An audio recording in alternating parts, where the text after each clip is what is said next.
పేరు పాలవలస బాలమణికంట. నా భార్య పేరు పాలవలస లక్ష్మీదుర్గ. నా కూతురి పేరు పాలవలస చాందీదేవి. నాకు నా భార్యకి గత 6 నెలలుగా గొడవలు జరుగుతున్నాయి.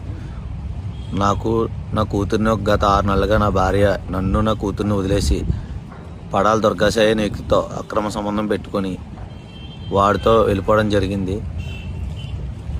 గత 6 నెలలుగా మేము, నా కూతురు, నేను మా బతుకు మేము బతుకుతుంటే గత జనవరి 23వ తారీఖున నా భార్య ఫోన్ చేసి నువ్వు చాందిని కావాలి, నేను చాందినితో వచ్చేస్తానని చెప్పడం జరిగింది. నేను దానికి అంగీకరించలేదు ఫస్ట్. తర్వాత నా కూతురికి నాకు బతిమాలి, కాళ్ళు పట్టుకుని బతిమాలి నేను చాందిని దగ్గరికి నీతోనే ఉంటానని చెప్పడం జరిగింది. నేను దానికి అంగీకరించగా గత నెల 23వ తారీఖున నా దగ్గరికి వచ్చేటప్పుడు నా భార్యకి నేను చెప్పడం జరిగింది. ఏమనగా, నువ్వు నా దగ్గరికి వచ్చినప్పుడు వాడితో మాట్లాడడం మానేస్తాను, వాడితో మళ్ళీ వెళ్ళను, ఇంకా అన్నీ వదిలేసి నాతో మొగుడు పిల్లలు ఇద్దరు గొడవలు ఆడుకుంటే పిల్లలు అన్యాయం అయిపోతారు. నేను అదే చెప్పాను మా ఆవిడకి 10 సార్లు. మా ఆవిడ వినిపించుకోకుండానే నేను ఆడితో వాడు లేకపోతే చచ్చిపోతానన్నది. మొన్న కూడా మా ఇంటికి వచ్చిన తర్వాత నా కూతుర్ని మాట్లాడమనడం జరిగింది. నా కూతురు వాడితో మాట్లాడడం చెప్పడంతో నా పిల్లను కూడా చిత్త కొట్టేయడం జరిగింది. ఇలాంటి భార్యలు ఉండి ఇలాంటి సమాజంలో ఉండలేము.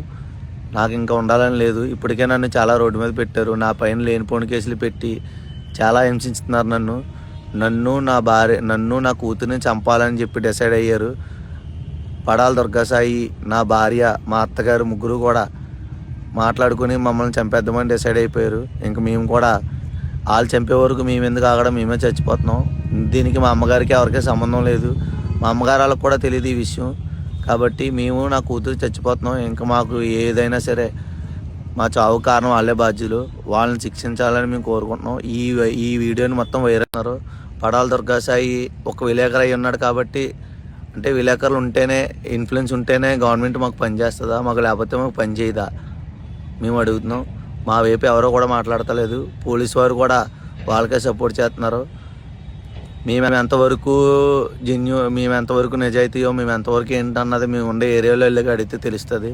నాకు నా భార్య గొడవ ఏంటన్నది అక్కడికి వెళ్తే తెలుస్తుంది. ఏ పోలీసు వారు కూడా ఎంక్వైరీకి వెళ్ళట్లేదు. మమ్మల్ని నుంచోబెట్టి మమ్మల్నే బ్లైండ్ చేసి మమ్మల్ని అడుగుతున్నారు. కాబట్టి ఇలాంటి మా చావు కారణం వాళ్ళే. ఇటువంటి వాళ్ళని శిక్షించాలి. మీ ఇద్దరం చచ్చిపోతున్నాం, మమ్మల్ని ఇంకా ఎతక్కండి. మమ్మల్ని ఎతకవలసిన అవసరం కూడా లేదు.